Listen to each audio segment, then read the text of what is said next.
A última cúpula do BRICS, que ocorreu em 22 a 24 de agosto em Joanesburgo, na África do Sul, talvez tenha sido uma das cúpulas mais importantes do grupo emergente, desde até a sua criação em 16 de junho de 2009.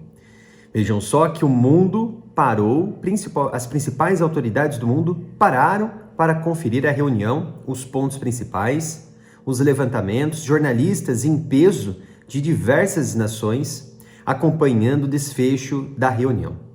Vou trazer aqui, com bastante detalhes, o significado desta reunião, que incluiu mais 6 nações nesse grupo, formado por Brasil, Rússia, Índia, China e África do Sul, e agora vai se tornar não mais BRICS, mas BRICS+. Vamos conferir com todos os detalhes o interesse que surgiu nessa reunião, algumas intrigas lá dentro que poucos se falaram, como que os desfechos foram se desenvolvendo ao longo dessas reuniões, os acordos e as relações bilaterais que ocorreram, e também o que muda no cenário internacional com essa nova inclusão desses 6 países no BRICS. Mas antes disso, peço gentilmente que se inscreva no canal, acione o sino de notificação para que não percam nenhum vídeo aqui no canal Analytic. Quando falamos em BRICS, estamos dizendo as 5 nações emergentes principais do planeta. É claro que a África do Sul ela não tem uma dimensão de um cenário internacional como os outros países compõem, mas, sem dúvida alguma, faz parte desse seleto grupo de industrializados, ou melhor, que vem se industrializando. Então, nada mais e nada menos que o grupo BRICS, ele é formado por países emergentes. O que são países emergentes? São aqueles países em que o seu processo econômico, mercado econômico, vem passando por um processo importante de industrialização, mesmo que tardia. Mas trouxe diversas vantagens, principalmente avanço tecnológico e também aumento de mercado interno e externo, que trouxe benefícios para a economia desses países, mesmo que tardiamente. E vejam só, essa última cúpula do BRICS, ela trouxe algumas discussões extremamente importantes que para mim foram realmente detalhes-chave desde a sua criação em 2009. Porque temos aqui algumas discussões que eu detalhei. A maior ascensão do grupo.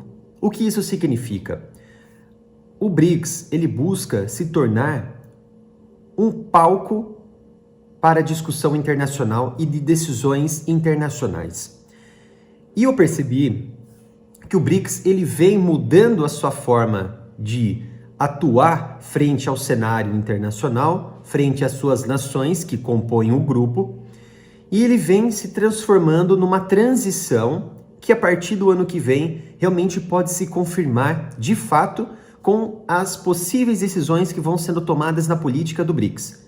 Ou seja, ele vem passando de uma transição de um grupo exclusivamente econômico, emergente, para um grupo que vem atuando mais na dimensão geopolítica. Por quê? Vamos conversar à frente sobre esse meu ponto de análise que eu acredito que esteja ocorrendo nesse momento com o BRICS. Vejam só, outra pauta de discussão está na maior participação nessas questões do G7. O que seriam o G7? É o grupo dos 7, o grupo dos países como Estados Unidos, como Japão, França, Itália, né? Eles fazem parte desse grupo dos 7 dos países mais desenvolvidos, que já possuem uma economia sólida, uma economia independente, tá? Mas o que isso significa? O Ocidente, de certa maneira, com o grupo dos 7 ou o grupo dos 8, afasta, de certa maneira, essas nações emergentes na pauta de discussão internacional e das decisões econômicas do mundo. Por exemplo, quando há algum benefício de um acordo que poderia ser multifacetado ou multilateral, Geralmente essas nações do BRICS, elas não fazem parte nem da discussão e muitas vezes não são nem convidadas para determinadas reuniões no G7 ou G8. O que isso significa? Que certas decisões do G7 excluem essas nações emergentes e que perdem política e perdem o fator econômico para o crescimento dessas nações como Brasil, Rússia, Índia, China e África do Sul. Exatamente para isso, para tentar frear essas nações. Mas é claro que temos ali duas grandes nações, como China e Rússia, que mesmo diante dessas dificuldades, sempre se sobressaem de diferentes modos desses obstáculos apresentados pelo Ocidente, no sentido de barrar o avanço, a economia desses países e até mesmo a nível geopolítico, que sem dúvida alguma, diferente do BRICS de hoje, o G7 ele se comporta sim como um bloco dos países fortalecidos economicamente e também no aspecto geopolítico. Então ele já possui uma ambiguidade no seu trabalho, tanto político quanto econômico. E o BRICS ele vem adotando isso e agora, nessa última reunião, ele se apresentou muito forte para trazer esse contexto geopolítico a partir do ano que vem para esse cenário, em que demonstra que uma competição está sendo acirrada, ou está sendo travada, melhor dizendo, com o Ocidente, com o Grupo dos Sete. Então, essa rivalidade BRICS e G7 pode levar a um problema ou não no futuro. Ou seja, problema a nível geopolítico. Porque econômico, temos as duas grandes nações líderes desses dois grupos, que é Estados Unidos no G7 e a China no BRICS. Agora BRICS+. Isso revela que sim, há um choque geopolítico muito grande, há uma corrida econômica muito grande entre essas duas facetas desses grupos. Mas que há sim uma tentativa de barrar o crescimento emergente, o crescimento econômico dessas nações do BRICS, por conta desses fatores de interferência mundial, poder econômico, monopólio de muitas tecnologias dentro do G7. E isso realmente resulta num desequilíbrio, numa competição até mesmo às vezes desleal, em que os países pertencentes ao BRICS vêm realmente observando que isso é um empecilho para o crescimento deles, e eles acreditam que isso está sendo realmente de forma muito desleal. Por isso que essa competição agora se tornou ainda mais acirrada com a questão da adesão desses 6 países no BRICS, que eu vou falar mais à frente quem são esses países. Outra pauta de discussão seria a busca pela mudança da hegemonia econômica mundial. Ou seja, é muito difícil de você tirar os Estados Unidos da liderança mundial, da reserva econômica, da moeda dólar, da reserva mundial. Até porque os fatores históricos dos americanos, ele realmente é muito forte, enraizado ainda na Primeira Guerra Mundial, em que antigamente você tinha, antes da Primeira Guerra, a libra esterlina inglesa, muito sólida, muito forte, que ela era atrelada com o padrão ouro, ou seja, você tinha o lastro da moeda, da libra esterlina, em paralela com o ouro. Então a competição era muito forte. E a libra esterlina, ela detinha a economia mundial, era a principal moeda do planeta, e veio a ascensão do dólar, que começou a imprimir o seu papel moeda, passou a não ter esse padrão ouro, ou seja, o padrão atrelado ao ouro da moeda em si, a quantidade de impressão da moeda não era conforme a quantidade de ouro que você detinha, diferente da inglesa, que era esse padrão ouro até 1934, se eu não me engano, a década de 30. Então, os Estados Unidos se tornaram muito fortalecidos com a Primeira Guerra Mundial. Então, houve essa mudança global na economia, onde a libra esterlina ela perdeu o poder econômico mundial e passou esse pódio para os americanos com o dólar. Então o dólar com a Primeira Guerra Mundial realmente se tornou muito forte. Em 1944, na década de 40, se tornou aí a moeda realmente reserva mundial. E realmente o dólar ele é muito forte, muito forte.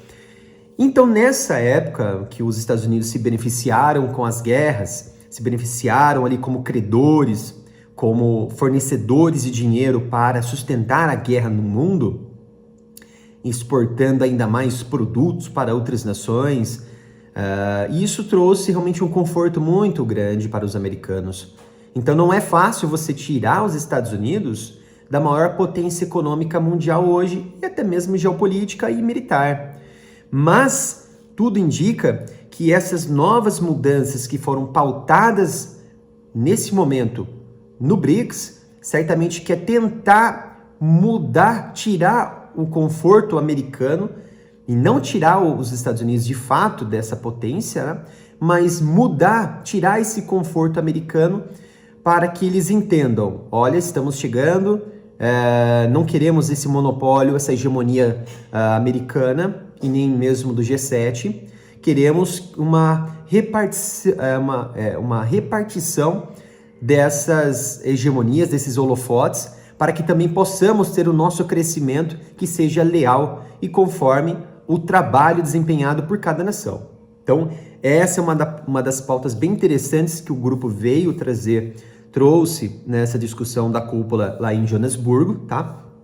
E esses novos membros que surgiram nessas pautas, teve também essa questão de moeda única que foi trazida pela Dilma Rousseff e também por Lula nesta cúpula, que eu vou comentar mais à frente a respeito sobre isso. Mas também esses novos membros, eles não foram os únicos que emitiram formalmente a tentativa de entrada no grupo. Cerca de 24 nações tentaram adentrar no grupo. Porém, houve, claro, uma discussão, mais de 40 tiveram interesse, é claro, em entrar no grupo, mas não formalmente. E esses 6 indivíduos, essas 6 nações que adentraram, realmente foi a partir de discussão em geopolítica, economia e também questão militar, estratégia, realmente para enfrentar aqueles objetivos que eles querem travar, que eles querem alcançar, que é tirar a hegemonia do Ocidente, ganhar espaço internacional, o grupo BRICS. Então, o Brasil, realmente, ele buscou, ele tentou, sim, desde o início, frear essa expansão, porque, principalmente, o Brasil, ele não queria a entrada de nações, por exemplo, anti-americanas. Podemos citar, por exemplo, o Irã, ou até mesmo a Venezuela, mas isso é o quê? São questões mais ínfimas, menos problemáticas, vamos dizer assim, em questão da Venezuela. No Irã é onde mora o maior problema disso tudo. Porque o Irã, como todo mundo já sabe, sofre um embargo, sofre uma sanção pesada dos americanos e, principalmente, é o maior inimigo, sem dúvida alguma, declarada aí dos Estados Unidos. Por quê? Há uma competição muito grande no Oriente Médio entre o Israel, apoiada pelos Estados Unidos, e o Irã, e também o Irã sofreu ao longo dos anos, das décadas, muitas interferências americanas no sentido de barrarem a corrida espacial e a corrida nuclear do Irã. Sem dúvida alguma, houve diversos acordos ali para tentar frear esse tipo de avanço persa, principalmente em 2015, com o tratado de JCPOA, em que colocou um limite na produção e enriquecimento de urânio a patamares somente de energia e pesquisa do Irã, que foi quebrado por Donald Trump em 2018, que alegou, sem dúvida alguma, que os persas já tinham extrapolado os limites do tratado, já não estava mais cumprindo com o tratado e principalmente as suas instalações subterrâneas estavam produzindo grandes concentrações de urânio enriquecido. Isso significou o quê? Romper o acordo em 2018. E isso é claro, sem dúvida alguma, se você não tem um acordo de limite, você vai ultrapassar o limite que tinha antigamente, que tinha anteriormente. Então o Irã veio e conseguiu uma produção potencial de urânio enriquecido a 60%. E hoje eles até, inclusive recentemente, eles alegaram que ainda estão mantendo esse enriquecimento conforme a política do programa nuclear persa, a patamares acima de 60%, que alguns já definem como 90%, ou próximo de 90%, mas, segundo os últimos dados que eu li, não chegou a nem 85%. Mas, com certeza, já é uma quantidade importante para se construir uma bomba nuclear. Ah, Felipe, mas uma bomba nuclear você só consegue produzir com 90%. Errado. A partir de 80% você já tem essa potencialidade. Inclusive, as bombas que caíram no Japão foram desenvolvidas com urânio a 80 e poucos por cento e não 90%. Então, o Brasil ele estava um pouco resoluto com essa questão. Mas aí, né, entrou a política da Dilma Rousseff com o Lula. O que eles traçaram ali nessas discussões, nessas pautas, com os seus ministros das Relações Exteriores? Podemos sim expandir o BRICS. Só que aí, vamos colocar um limite nessa questão de expandir. Alguns países anti-americanos não vão poder adentrar no bloco, no grupo. Isso porque vai interferir nas políticas que estão atualmente em vigor, não somente com a Europa, mas com os Estados Unidos.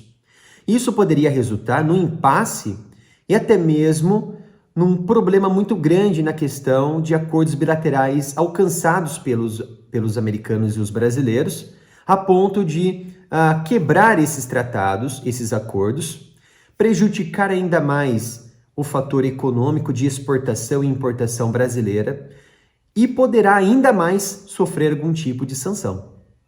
Não sei qual seria, mas poderia sofrer algum tipo de sanção. Essa seria uma das dúvidas que foram colocadas pelo Brasil no BRICS, na cúpula em Joanesburgo. Aí, no entanto, começaram a ter uma discussão que isso já vinha sido debatido anteriormente antes dessa cúpula, a possibilidade da entrada da Argentina. Então, Lula foi lá pressionando com sua administração para que, se realmente houver a entrada, a aceitação da entrada da Argentina no BRICS, para tentar melhorar através do Banco do BRICS, do banco ou das relações através de acordos bilaterais entre China e Argentina, China, Brasil, Argentina, enfim, melhorar essas relações e a partir dessa entrada da Argentina no BRICS, poderia, sem dúvida alguma, alavancar a economia argentina, trazer maior conforto para a Argentina e, sem dúvida alguma, que a partir disso poderia sim liberar a entrada de outras nações para dentro aí do bloco, do grupo dos BRICS. Sem dúvida alguma, isso realmente mexeu com a pauta, né?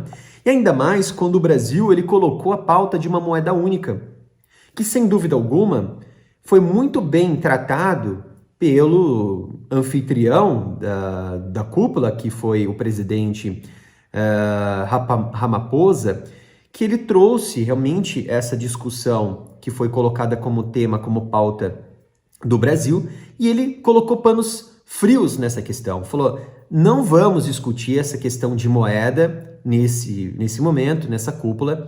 Podemos, durante o ano, a partir do ano que vem, ou durante os próximos anos, ou as próximas cúpulas, tratar sobre esse tema, que até mesmo poderia prejudicar algumas questões bilaterais entre África do Sul e a China, uma moeda única.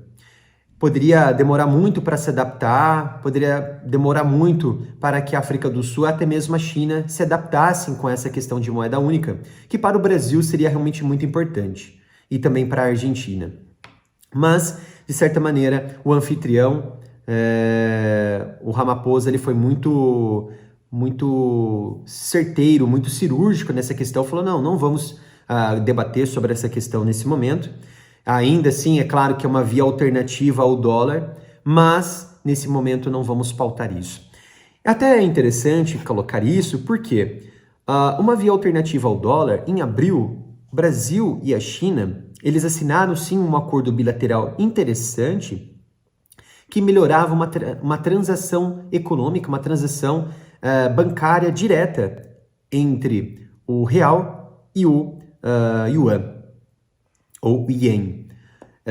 Então, essa transação bilateral, esse acordo bilateral entre Brasil e China, trouxe menores custos, claro, no futuro, em relação à importação e exportação, porque você não vai precisar fazer essa transação para o dólar e depois para o ien. Não vai precisar dessa transação.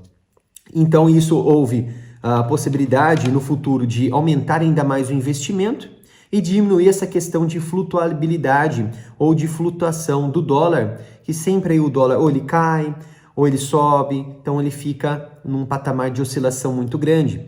Então o dólar, ele realmente vem sendo focado pelo BRICS para que haja uma alternativa a ele. E o Brasil e a China já deram um pontapé muito antes dessa cúpula, lá em abril, entre Xi Jinping e o Lula, trouxeram com certeza uma alternativa para o dólar nesse momento, através de uma transação direta. Ou seja, pela primeira vez houve a entrada de um banco específico entre essas duas nações sino-brasileira, na entrada no CIPS, que é uma alternativa ao código SWIFT do Ocidente, que é aquele código de transação interbancária mundial. Sem ele, você dificilmente consegue fazer uma transação importante, porque envolve ali essa passagem obrigatória por essa verificação, que esse código SWIFT. Então, você consegue fazer essa transação bancária ou interbancária, você consegue ter um acesso ao mercado exterior. Então, quando houve essa entrada desse banco em comum entre China e Brasil, no CIPS, que é o mesmo interesse ou mesma particularidade do SWIFT, isso trouxe ainda mais conforto para o Brasil. Inclusive, é uma alternativa para a Rússia, que vem promovendo diversos acordos com a China através do CIPS, que diversos bancos relacionados com gás, com petróleo, outros tipos de produtos de grãos também, utilizam o CIPS para transações internacionais para alcançar o mercado internacional por conta das sanções impostas pelo Ocidente. Então vejam só, isso também é uma forma da própria China atingir os Estados Unidos, que essa corrida econômica e a corrida até mesmo armamentista vem sendo travada entre eles. E é bem interessante, né? Porque o interesse em expandir o BRICS para BRICS+, ele não é somente do Brasil para colocar a Argentina, que até é uma intenção interessante, uma intenção boa, no sentido de recuperar uma nação, no sentido de dar maior mercado também, e diminuir essa volatilidade, essas flutuações que ocorrem no mercado internacional, quando você não tem um acordo mais forte, né, entre países. E também serviu de interesse para essas 6 nações que querem adentrar no BRICS e ter o mercado dessas principais potências como China e Rússia, por exemplo. Por exemplo, o Irã, a Arábia Saudita, a Argentina, Emirados Árabes Unidos, Etiópia e Egito. Essas são as 6 nações que querem adentrar. E, por exemplo, para o Irã, essa entrada dele realmente acendeu o alerta lá no Ocidente, principalmente Estados Unidos. Por quê? É a maior nação anti-americana que vai entrar no bloco. Inclusive o Brasil, como já falei, ele foi muito avesso à entrada de uma nação anti-americana, porque poderia, sim, no futuro, prejudicar as relações, e até mesmo as relações com a Europa. Por que disso, né? Essa entrada do Irã, sem dúvida alguma, foi uma vitória para os ayatollahs. Foi uma vitória para os persas. Porque eles sofrem de uma sanção americana e europeia muito pesada. E também de diversas denúncias a nível de violação dos direitos humanos, com torturas, crimes contra mulheres, entre outros crimes que estão sendo cometidos, que uma tentativa de abafar determinados levantes ou determinadas tentativas de rebeliões civis na região, no país. E isso vem sendo denunciado pelas principais entidades do mundo. E o que isso quer dizer? Que o benefício que vai trazer para o Irã é muito maior do que o benefício que vai trazer para o BRICS, em sua totalidade. Porque o Irã, ele já detinha boas relações com a China e a Rússia. E vejam só que interessante, muito antes desta cúpula, a China, ela conseguiu reaproximar os persas com os árabes, que tinham ali um atrito de décadas entre eles. Trouxe ali, principalmente a Arábia Saudita, de mãos dadas com os persas, em uma reunião bilateral que trouxe ali muitas vantagens para essas duas nações, que muitas dessas resoluções não foram colocadas ao público. E é claro, porque é segredo de Estado, que certamente está envolvendo ali questões energéticas muito relacionadas com o enriquecimento de urânio. Talvez seja ali uma transferência de tecnologia para o enriquecimento e até mesmo produção de produtos, artefatos nucleares ou algo do tipo. Inclusive também, muito antes, no governo ainda de Donald Trump conseguiu estreitar as relações dos árabes com os israelenses. O que isso significou? Que através do Acordo de Abraão, Trump conseguiu reconciliar esses agentes que estavam em guerra há muito tempo, há décadas que vêm travando esses atritos entre eles, e isso trouxe, sem dúvida alguma, uma reaproximação entre esses árabes e uma vontade de mudar o cenário. Só que o que Israel estava percebendo naquela época, que seria, sem dúvida alguma, uma estratégia dos árabes para tentar frear o Irã. Só que não foi isso que aconteceu.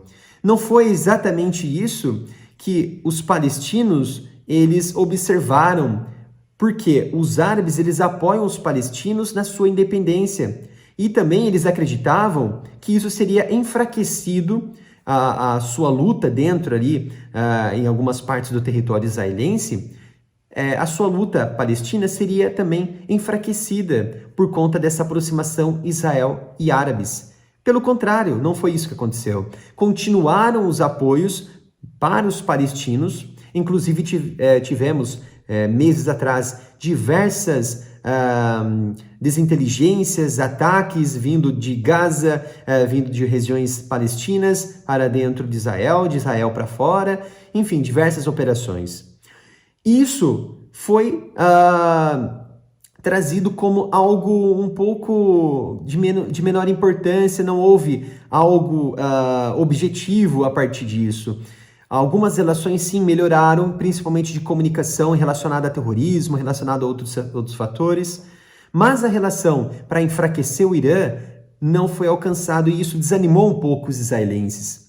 E agora, pelo contrário, a China conseguiu reaproximar os persas com os árabes. E tivemos agora a entrada anunciada dos árabes, dos Emirados Árabes e da Arábia Saudita, junto com quem? Junto com os persas, junto com o Irã.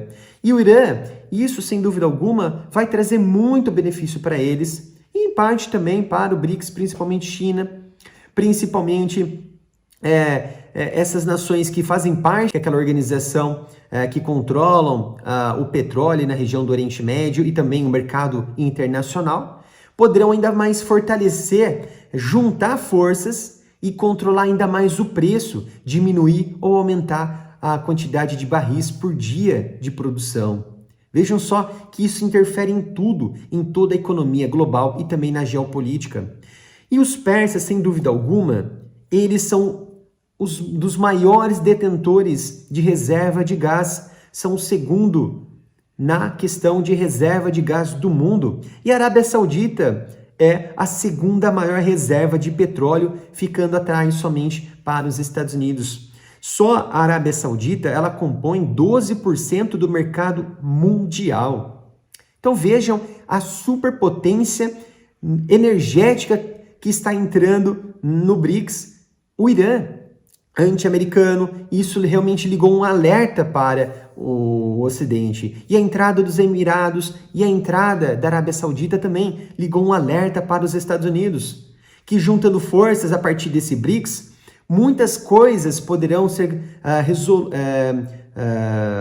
resolvidas entre eles, muitas coisas poderão ser trazidas por eles como pautas para o quê? Para interferir diretamente, para atingir, sem dúvida alguma, a economia americana.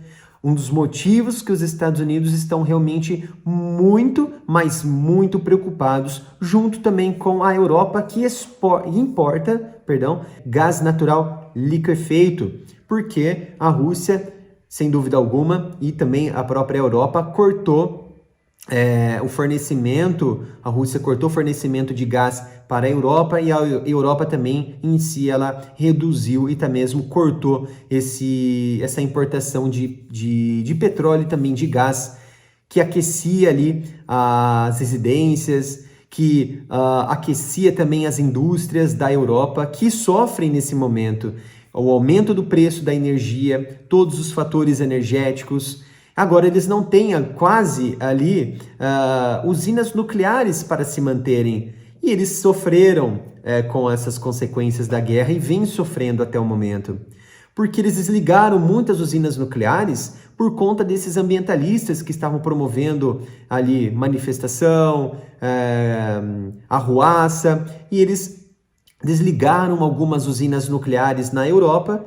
E como que eles vão conseguir ligar as suas motinhas elétricas, os seus carros elétricos, os seus patinetes elétricos? Como que eles vão conseguir ligar sem energia? Então essa é uma hipocrisia, novamente, liderada pelos ambientalistas, que eles reduziram a fonte de energia elétrica, né? Energia como, por exemplo, a energia nuclear, e agora eles estão ligando as termoelétricas para suprir as necessidades deles. Então, realmente é muita hipocrisia por parte deles.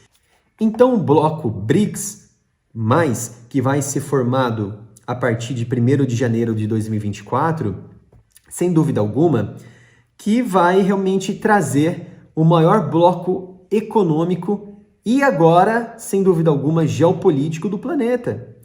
Temos aí o maior bloco no sentido econômico, no sentido que o BRICS vai deter de 40% da economia global.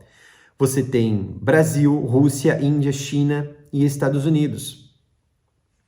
É claro que quem lidera ali a questão do PIB, né, em PIB anual, que é a China, depois vem Brasil, depois vem a Índia, depois vem a Rússia, depois vem a África do Sul, que é a menor ali do grupo. Vai entrar Irã, vai entrar Emirados, vai entrar a Arábia Saudita, vai entrar o Egito, vai entrar também a Etiópia. Então vejam só, são grandes reservistas de petróleo, de gás, de energia e também do setor militar.